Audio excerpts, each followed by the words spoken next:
What's going on, fishing family? Welcome to another episode of Bass Fishing Brian. Today I wanted to focus on drop shotting. It's been a pretty productive technique for me, and that goes for a lot of fishermen. Being mostly on the bank, this is a pretty essential tool in the finesse arsenal. I drop shot on a 7 foot Bass Pro Shops Bionic blade. It's a medium action, so it's got a pretty good soft tip on it. But yet, with the 7 foot length, I can still make some pretty long casts.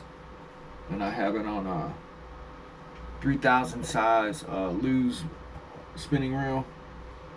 I can pick up a lot of line pretty fast and keep up with those fish. And that's spooled up with 15-pound Power Pro Super Slick 8, I think. And right now I have on a Seagar 8-pound Red Label fluorocarbon. Now, I will go back and forth between 8-pound and 10-pound depending on what type of water I'm fishing. If I have a lot of structure, let's say, I'll go up to 10-pound if I know my fluorocarbon's going to be getting nicked up. One thing I did notice early on with drop shot fishing is line twist is hard to avoid. And one thing that helps avoid line twist is using these spin shot Nico hooks.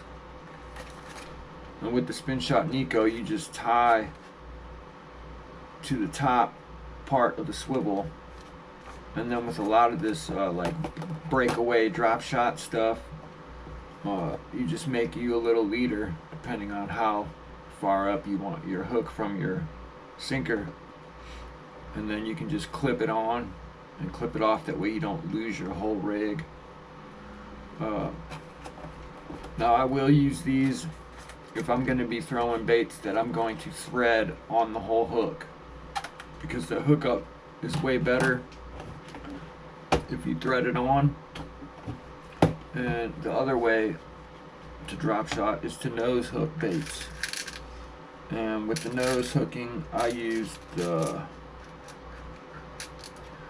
Owner Mosquito drop shot hook. It's got a little barb in the end of the hook point that'll keep your baits on while they're nose hooked, and it's also offset hook. It doesn't come back directly in line with the shank. It is offset. These are great little hooks. A lot of baits that I throw are like split tail, little finesse, like swim bait type presentations. This is a little, I want to say this is a Lunker City bait right here. This is great for smallmouth. Here's some of the Z-Man Elastec stuff. Or this might be Strike King Z2. I'm not really certain, but it is Elastec, whatever it is. One great summer color, another Z-Man bait are these straight tail Junebug little minnow presentations right here. This is probably about 3¼ inch. You can also take your favorite finesse worm, like a 4-inch Senko, and either thread it on the hook or wacky rigging on a drop shot is very nice. Here's some Yum hand pour spade tail knockoffs. Good little worm there. They're neutrally buoyant. Here's some more Junebug straight tail worms. I think that's like a 5-inch worm right there, or 4½. And then you also have some of these, like, looks kind of like a like a Ned bomb or something like that. But a lot of those smaller baits that you know see people either Ned rigging with or putting on mushroom jigs, you can also use as little drop shot presentations too. Now they do make the sinkers that are the clip. I think these are 1/4 ounce clip sinkers. Or you can also just use the regular old, you know, bass egg casting sinkers that you know, lead. Everybody knows these sinkers from when you first got into chucking night crawlers and stuff. But yeah, drop shotting's cool, man, especially, you know, either off a boat or from the bank. It definitely produces fish. I fish it a little differently than some people do, but it works. I call it more like power shotting, not in the sense of throwing it on a bait caster, but power shotting in a way of my presentation. I'm constantly moving my bait, snapping it off the bottom. I don't just leave it in a spot and drag it and reel up my slack. That's not how I fish this presentation. Another thing too that's pretty important, if you don't have the chance to get the spin shots with the built-in swivel, one thing you want to do when you go to make up your rig is you want to tie a Palomar to your hook. Would be your first step, and then after that you want to run back through to make sure that your hook is always oriented facing up. I'll show you. So I'll start my Palomar, bring it back through,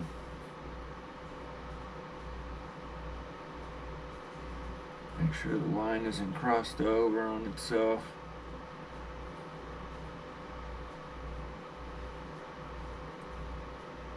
Oops.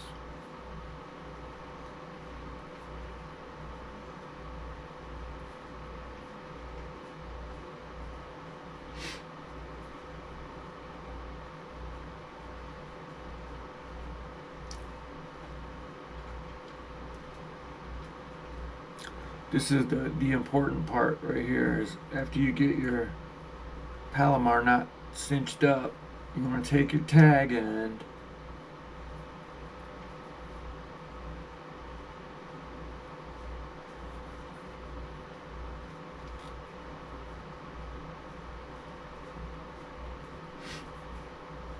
and run it back through the eye of your hook.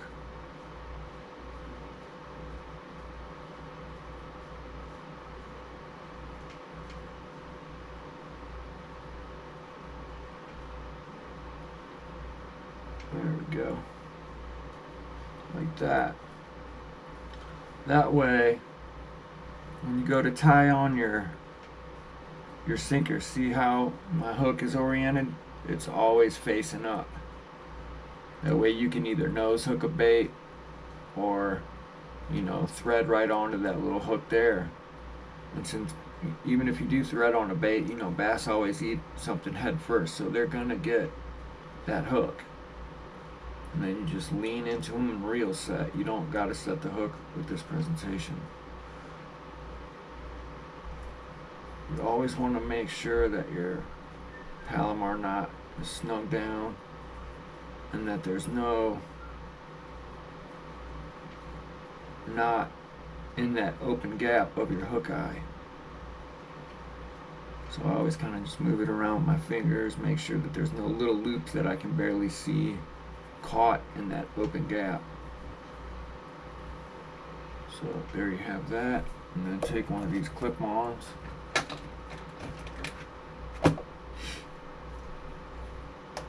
Let's say I want like a 4-inch leader or something, leader length in between my hook and my bait, because it's pretty dirty water and it's hot and we think the bass are orienting to the bottom, you just adjust to the size of your leader and your hook and then pull. And there you have it. You don't even have to cut that tag off. You can't tell me that a bass is down there like, oh, he left 3 inches of tag on there, I'm not biting this. That doesn't happen. Leave it on. That way, if your water conditions change, you can just unclip, move your sinker down, and reclip. Boop. I just went from a 4-inch leader to a 6 or 8. But yeah, that's drop shotting.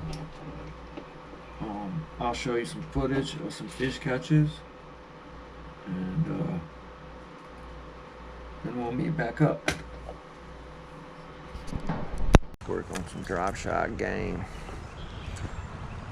Me personally, I like to keep a rubber band around my rod handle because it keeps my drop shot sinker from banging all around. This is a Bass Pro Shops 7-foot medium bionic blade with a Z-Man straight tail something or other, I can't remember what it's called, and just a regular old egg sinker. I think it's 20-pound vicious braid to 10-pound Seaguar red label fluorocarbon. Now, oh, that didn't take long, did it? I just dead stick that. That right there, my friends, is power shotting, and that's gonna take some getting out because I was late to the hook set party. He's a nice little guy though for a first drop shot fish. But that's the thing about power shotting, is that if you put on a heavy enough weight, they're gonna hit it on its way down. Ow, dude. Hold on, boss. Never leave home without some fishing pliers. See, we got you, buddy. And you didn't take my bait. But that, guys, is my first ever drop shot fish. And I know that's crazy sounding because it's like the deal for everyone, but not me. But it finally is. Thank you, my friend. Well, there's one, and of course, since I'm filming, I forgot to take a fucking picture for fish brain, but that's all right. That is all right.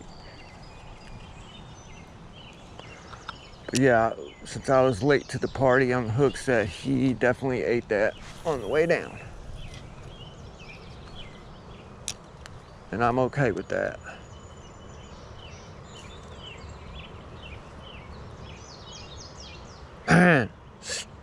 Strong.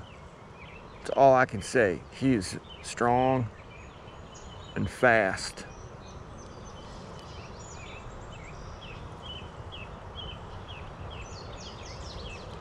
Oh, look at that guy cruising right there.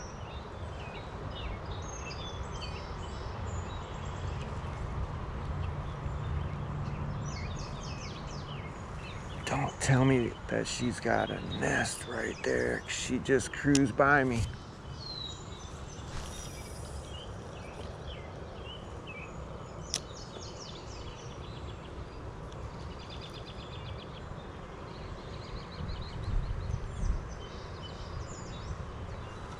But that was a VMC size 2 wacky hook. It wasn't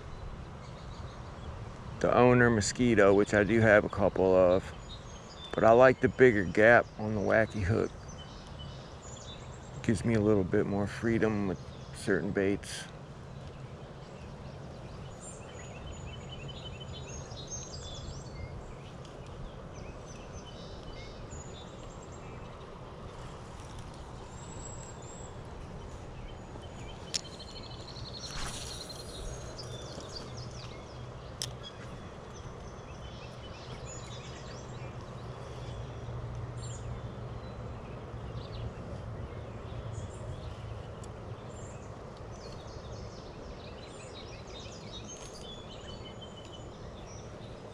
Check my connection knot.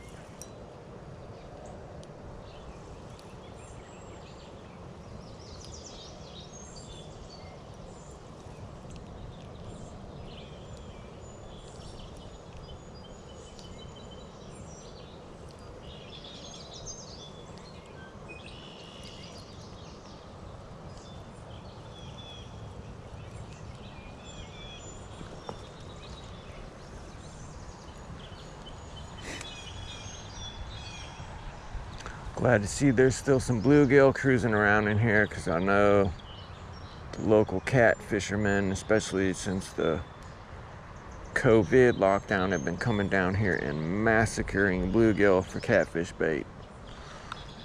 These bass need some forage too, man. Like, it was literally to the point of where I was gonna go on the internet, find a fish farm, find me some farm raised bluegill, and just bring them down here and let them go.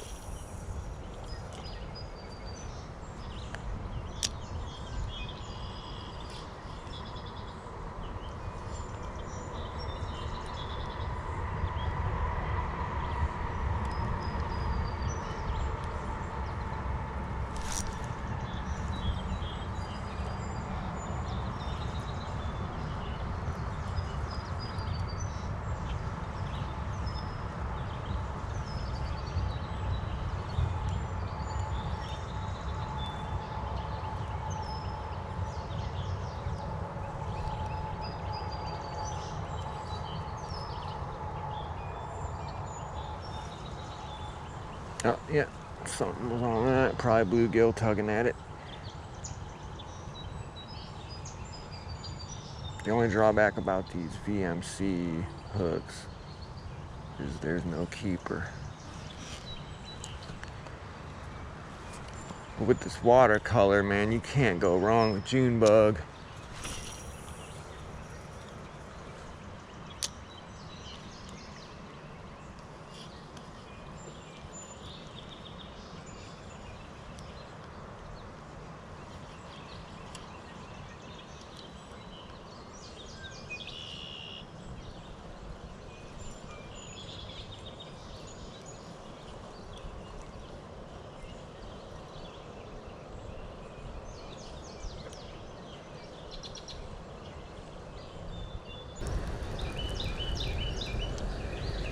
Alright, so they're not hitting this crankbait.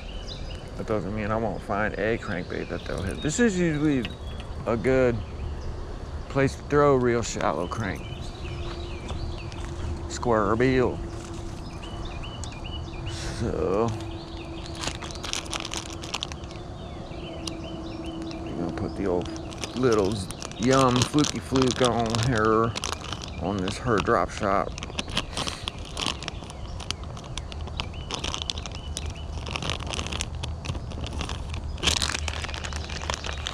I'm gonna show y'all how I like to rig up my drop shot to a little better hookup.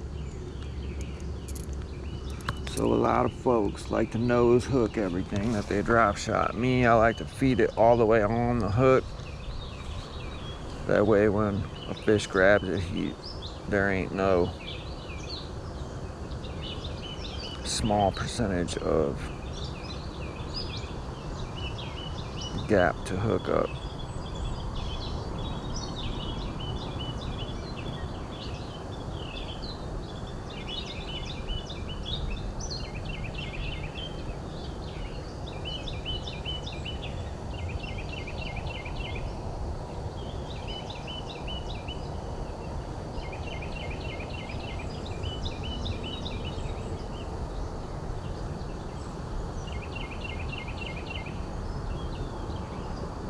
like that.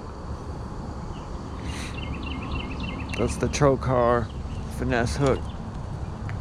Straight shank finesse hook with the V, Pro V gap in it.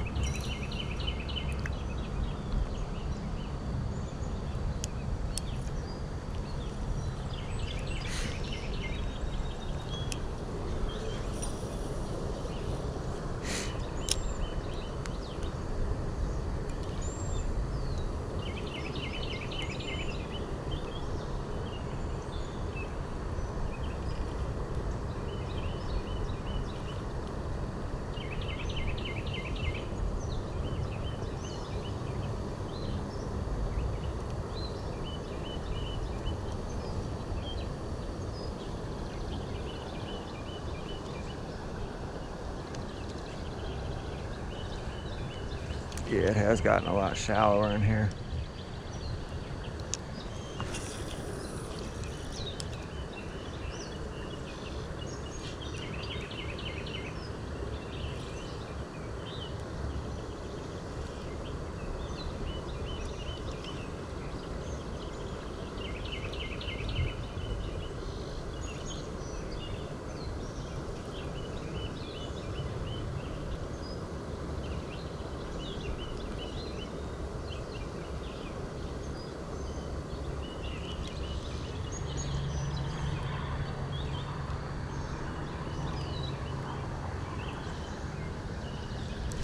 Oh, there he is. Ha ha ha. You were stalking it, weren't ya?